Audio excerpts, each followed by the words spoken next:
Now, we've been bringing you live pictures from Kenya's famous Maasai Mara National Reserve, where one of the seven natural wonders of the world, the great migration of animals between the reserve and Tanzania's Serengeti National Park, is taking place.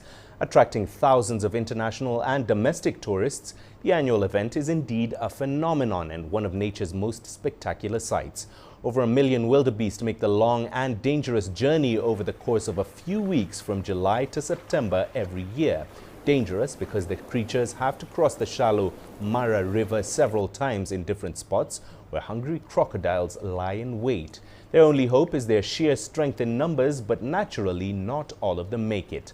CGTN's Peninah, Karibe and Owili have been bringing us live coverage of the Great Migration from the banks of the Mara River. Let's listen in to their commentary from earlier on.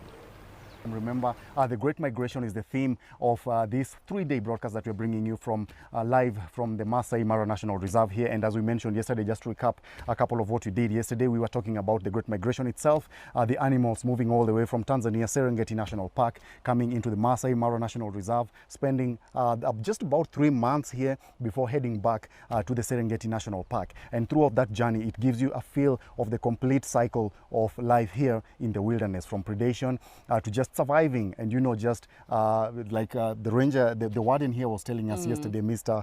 Stephen Minis, the animals, the wildebeest, they met here and then they calve in Tanzania Serengeti National Park. So there's a lot of collaboration that exists. I have traveled to quite a number of parks in Kenya. What I see here in the Maasai Mara is really mind-blowing. Just to give you an example, where, for example, we are staying, it is not inside the park, but you get to experience these animals right from where we are staying. It's almost as though you don't really need to come into the park to see these animals.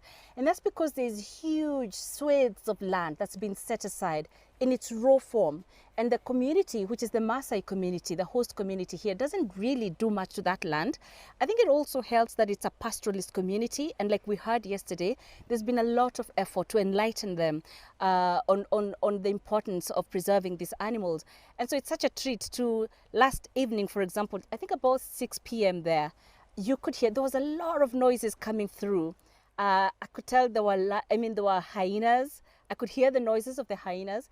I could hear the hippo. There's a hippo staying right next to our hotel. Yes. I could hear it grunting in the evening, and I could hear the zebras as well. There's a noise they make, especially when they're alerting each other that there's danger. And it was beautiful just to hear those sounds. You actually don't even have to imagine much because it's just right all over around you.